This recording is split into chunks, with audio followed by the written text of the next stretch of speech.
The Canadian Research Vessel Polar Prince. I'm Chief Petty Officer Robert Simpson, the Assistant Public Affairs Officer for the 1st Coast Guard District. In just a few minutes, or just a moment, I'll be introducing Captain Jamie Frederick. He's one of the response coordinator for the rescue efforts. I do ask after his brief statement, we'll be opening up to some questions for you all. We do have about 10 minutes today, so after his following his statement, we do ask to limit everybody to one question, and we'll try to get around as many as we can. Me and my staff will be available afterwards so that we can take some additional questions that may not have been able to get to or may not answered fully to get your contact information, and our staff will be able to get back to you with that information. This time I'd like to welcome Captain Jamie Frederick, Response Coordinator in the 1st Coast Guard District. Captain. Good afternoon. I'm Captain Jamie Frederick with the 1st Coast Guard District Response Department, which oversees search and rescue operations under Rear Admiral John Mauger, the 1st Coast Guard District Commander.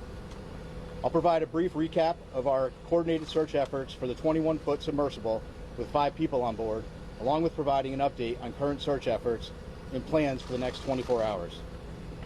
On behalf of all the men and women of the United States Coast Guard and our search partners, we offer our most heartfelt thoughts and prayers for the 5 crew members, their families, and their loved ones. Our crews are working around the clock to ensure that we are doing everything possible to locate the Titan and the 5 crew members. Yesterday, we stood up a unified command consisting of expertise from the United States Coast Guard, the United States Navy, Canadian Armed Forces and Coast Guard, and the Titan's parent company, Ocean Gate Expedition. This is a complex search effort which requires multiple agencies with subject matter expertise and specialized equipment. While the U.S. Coast Guard has assumed the role of Search and Rescue Mission Coordinator, we do not have all of the necessary expertise and equipment required in a search of this nature. The Unified Command brings that expertise and additional capability together to maximize effort in solving this very complex problem.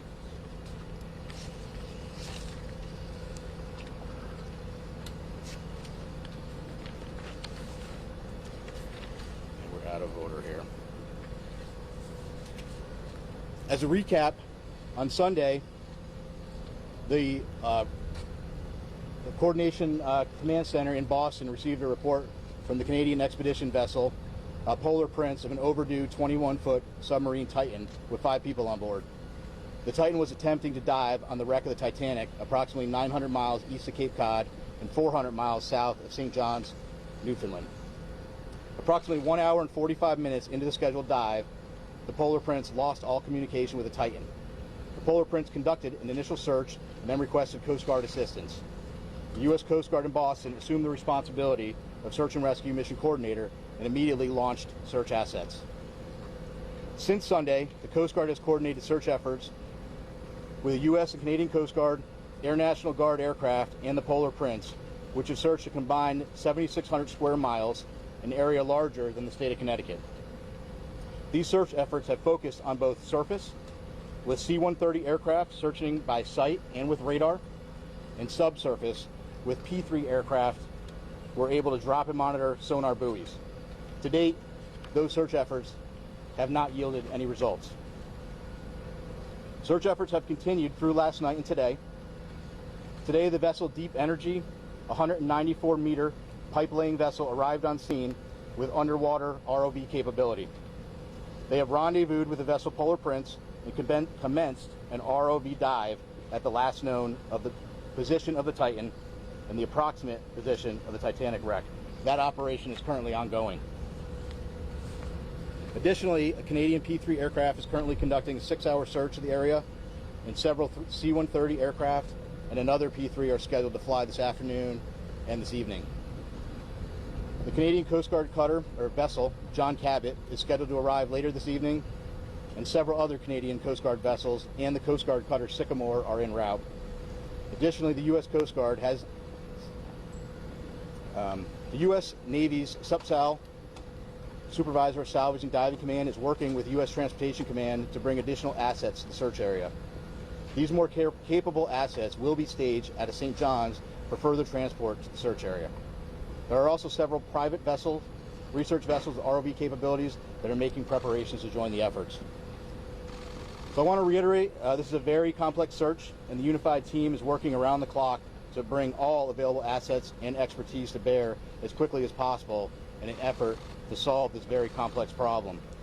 We'll continue to provide updates as they become available. And again, our thoughts and prayers are with the crew and the families and their loved ones. We will provide unwavering effort as we continue the search. And I think at this time we'll open it up and take a few questions. Can you explain how an ROV would work, sir? It's tethered to a ship, and what it can see, and then could it actually tug or pull something?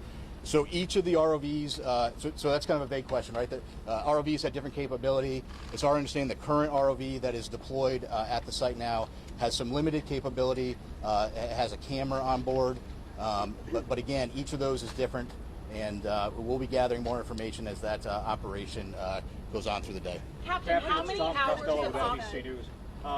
If your submersibles can find this sub, is there any way to retrieve it and save the people on board? Yeah, so right now all of our efforts are focused on finding the sub. What I will tell you is we have a group of our nation's best experts in the Unified Command, and if we get to that point, those experts will be looking at what the next course of action is. Captain, how many hours of oxygen are left that you're and does it have to be approved or regulated? Sure. So first of all, it's an estimate, right? Because we know from the data we were using as a starting point was 96 hours. We know at this point we're approximately about 41 hours. 41 hours left. Yes. And does it have to be approved or regulated? This submersible, does it go through anything that you know of? Yeah, I'm not sure of the exact technical piece of that. We know there's about 40 hours of breathable air left based on that initial report. Again, that was just the initial report based on 96 hours from when the vessel. Captain, even with that amount of time that's left, let's say 41 hours or so, if you were to find the submersible at this moment, would that give you enough time to save these 5 people on board? Yeah, So I don't know the answer to that question. What I will tell you is we will do everything in our power to effect a rescue.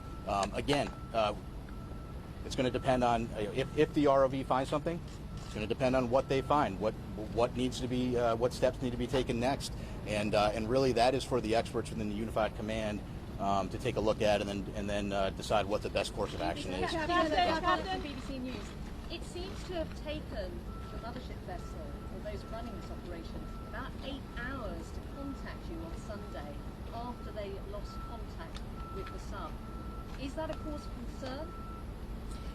Listen, right now, our effort and our focus is on searching with what we know. As soon as we received the report on Sunday evening, we immediately launched search efforts. We flew assets that evening, and we've continued constant surface and air asset searches since that point. Go ahead. You mentioned that the search operation is very complicated. What are the biggest challenges you're facing? Well, this is a complex search, and it's complex for a variety of reasons.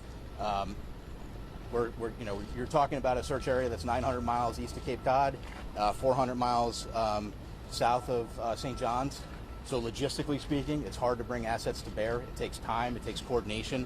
And then we're dealing with, two pieces of, you're dealing with a surface search and a subsurface search. And frankly, that makes it an incredibly complex operation. Captain, will the U.S. Navy or the Canadian Navy be able to get salvage equipment on time before the air runs out? Obviously, getting salvage equipment on scene is a top priority.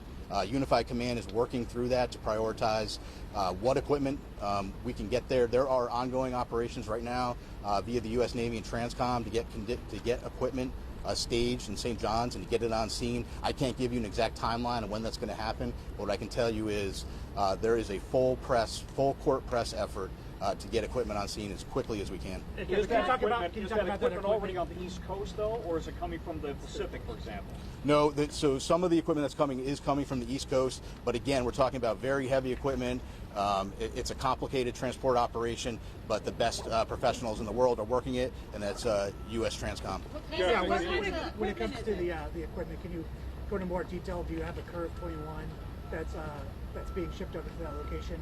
And since you don't have a fleet tug vessel because the Apache was decommissioned, what other assets do you have? You have civilian ships that can. Yeah, so like I said, there are several civilian ships that have offered services heading that way. There are additional Coast Guard cutters. We hope to have a Canadian Coast Guard cutter on scene this evening. We hope that they may be able to assume on-scene commander. Polar Prince has been doing a great job with those duties, but if we could take some of that from them, that would be good. But your question about specific equipment, I'm not going to get into talking about specific equipment. Frankly, I'm not an expert on what that equipment is, but again, I can tell you we have experts in the Unified Command that are going through that, prioritizing what we need, and then how we get it on scene. Tell us about the personnel from Boston, how many people from here are out there, and also what equipment? From Boston specifically? Yeah, from Boston. So Boston, where Boston plays a role is the command center, the rescue and coordination center is here in Boston. The aircraft that are coming in are coming from different locations, but the command structure is being worked out of Boston. And I think we have time for two more questions.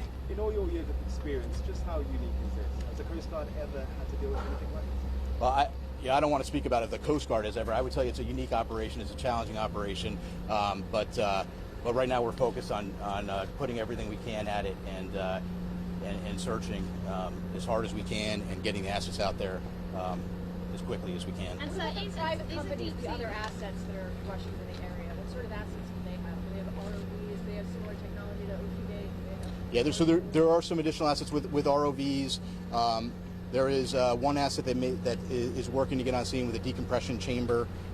So those are all pieces that are coming together, and we're working those logistical challenges to get them there. And I think we'll take one more. Is a deep sea rescue a realistic prospect? What would that look like? Well, I can't tell you exactly what it would look like. I would tell you that we are out there, we're searching. We wouldn't be doing this. We wouldn't be searching and putting all effort out there. I think that, if the sub is located, that's a question that then the experts need to look at what is the best course of action for recovering the sub. But I think it's going to depend on that particular situation and if we encounter that.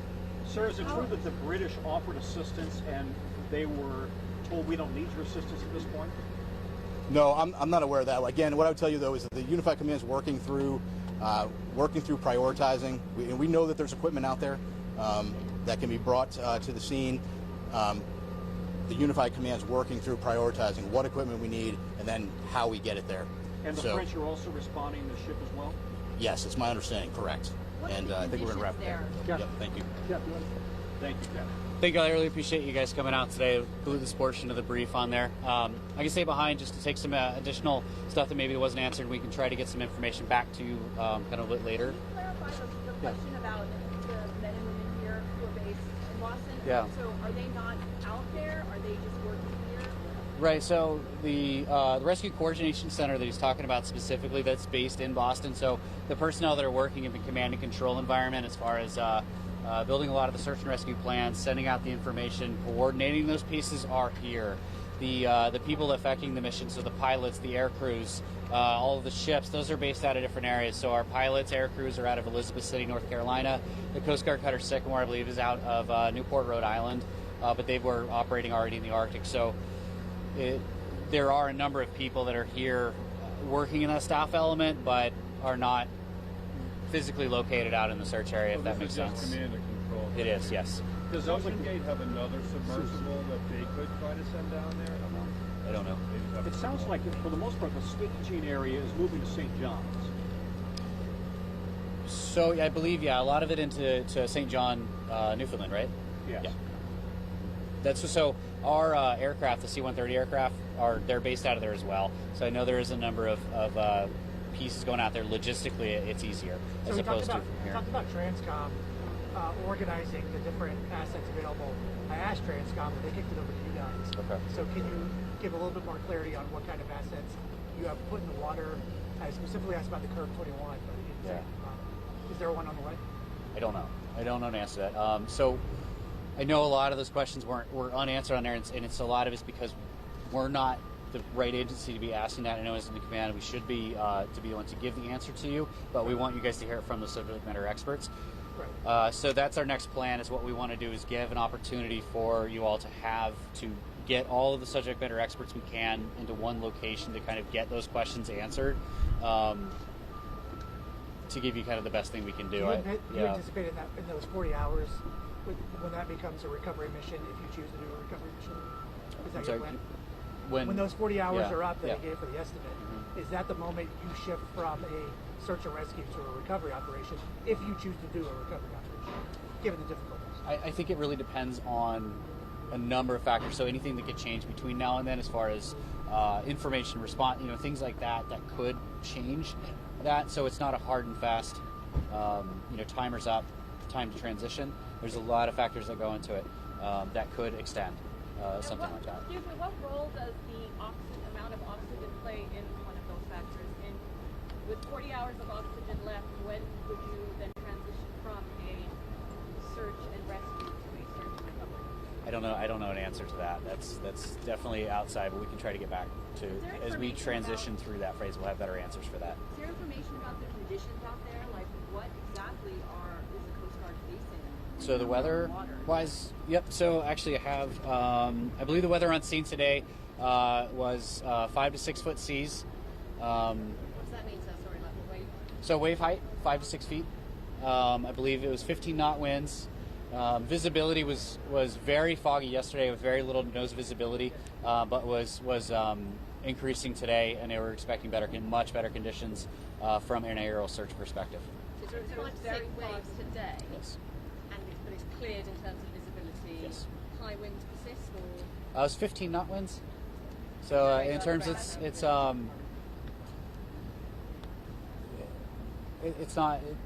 average out there, right? okay. How long would it take a typical Coast Guard vessel from the U.S., or for that matter from Newfoundland, to get on site if they're running at maximum speed? That depends on the cutter itself or the ship itself, because they all have different speeds. Yeah. But do you have an average, just so we have a feel for how long it would take to get there? Well, depending on where they're coming from, it could be a matter of 2 days up to 4 to 5 days. It just depends on where they would be deploying from. 2 days from Newfoundland, for example. I don't know. We don't have any ships up there, so I don't know. I don't have an answer to that. The Canadian, we're trying to find out more information on the Canadian vessels that are assisting on there, sort of what their capability speeds are. I just don't have an answer for you on that right now. Does the Coast Guard have a line on a piece of equipment that is capable of going down to the Titanic? The Coast Guard specifically, no. This type of a salvage operation in our expertise as an organization is... No, in terms of private companies, if you reach... So that's all part of the conversations with Fight Command to find out what capabilities are out there and explore all avenues that they You're can. looking at that now. The Coast Guard is usually pretty quick about releasing videos and photos and things like that from their operations. Is there a specific reason why you haven't in this operation? We just haven't received any yet at this point.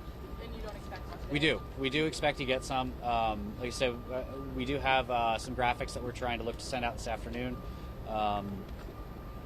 as well as we've reached out to the aircraft crews to get footage from them. Now I know with the ROVs that are on scene today, like I said, there just hasn't been any before. So we are requesting out there to try and see what we can get to go through that and try to make that available to you all. What did images from the command center? If the submersible was discovered on the bottom of the ocean right now there are no assets on scene that could go retrieve it. Is that correct? I don't have an answer to that. Coast Guard does not have any assets that could get it right now, correct? The Coast Guard assets itself, no. We do not have any Coast Guard cutters on scene. The other ones that are on scene. No, so the research vessels, I just don't know what the capabilities are at that. Do you think it's looking pretty unrealistic that it has made its way to the surface and it's waiting to be spotted? Because you've done all of these aerial searches. Are you quite confident it's in the water? That's why we have both types of assets, because we don't want to exhaust one possibility in vice of another. So we don't want to rule out that it is on the surface. And the way that our crews train, this is the environment they train in. They're specialized in being able to see these things from the air. So they've given everything that they have to it. And if it's on the surface, we're fairly certain that we would be able to find it. You wouldn't find out? No, that we will find it if it is on the surface. Do you think it's more likely it's not? It's impossible to say. Can I just ask you to, I realize this may be challenging, you may not have the answer, but we're trying to get a sense of how far away the nearest naval asset would be that has that lift capability, salvage capability. Is it coming from North Carolina, from Florida, from Boston? Can you give us any idea of how far away it might be? No, I don't have an answer to that. Yeah. Do you know if anybody, do you know if that vessel has a hangar or some other way of communicating other than text? From the research vessel? The Titan. Yeah. Communicating with them? No, Yeah. I don't have specifics on technology on board. We understand they've lost contact in the past on other expeditions. Has the Coast Guard ever been involved with them? Not to my knowledge. But Ocean Gate is cooperating with the investigation. Absolutely. They're part of the unified command in here, so we're all making decisions together. So did they have anything else that could go down? 13,000 feet. I don't know, but if they do, it's definitely being discussed as far as their capabilities. Would they tell you if they did? I mean, so it doesn't sound that hopeful, to be honest. I don't understand. Like, it sounds like the nearest vessel that could, it's not clear how long it would take to get a vessel there. Right. And that's the biggest part of the challenge of all of this, is trying to understand how the capabilities are working together, how they would do it, the technical aspect of that. So if you're a family member of somebody on board, what should you be thinking? Do you have a message for the family members? I think it was clearly stay with Captain Frederick on there. Could we ask you, could you just describe, the crush depth here? We're talking about 400 times, as I understand it, what we all experience at sea level. What can that do to a vessel? I can't speak to the scientific side of that. Again, this is just more or less trying to get some background information for you guys on there. I don't have any of that information on that. Can you tell us about what the circumstances were? Who would feel at this point? I mean, submersible doesn't necessarily, it goes in for a dive and pops right back up, and it's not supposed to be there for that long. Is there? And that would be a great question that we could try to get answered for you with that subject matter expert discussion that we talked about to get an opportunity for you guys to ask that question, because it'd be much more important and realistic for somebody within that community part of the command that would be able to answer that question a lot clearer than anything I would be able to. So, when might you provide your next update? So we do have a press release that's going to be going out shortly with the graphics we talked about. Probably similar information to what was passed today. If any new information comes up, we'll update that. But I think ideally we'd be putting out press releases daily, and would look at probably doing another briefing tomorrow. Can I just ask you one last? Sorry, what's whole? I don't know. Could you just reiterate for us? How big of an urgency is this for the Coast Guard? How big of a priority? Do you prioritize these things? In other words, do you classify them as priority red, 1, 2, 3? How big of a priority is this? This operation is our top priority right now. Within the district, we have every available asset that we can that's to this, that we can dedicate to it on this. That's why we are spending so much time and energy trying to coordinate really this enormous response effort to truly understand the scale of how far away this truly is.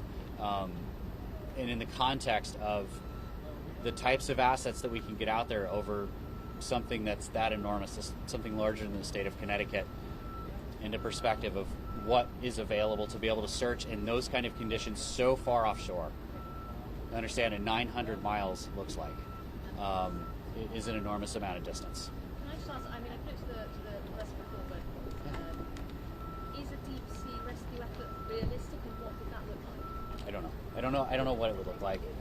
Realistic, and that's all part of the conversation the Unified Command that they're looking at, doing everything that they can to find out the options that are available. Thanks, sir. And family members have indicated the 5 people on board, but is there an official manifest or log saying exactly who was on that vessel?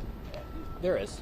Will that on be there. released publicly? So not until all the NIST notifications have been completed, through that process can we release names in that way. I know that some have gotten out, but they have not been through us.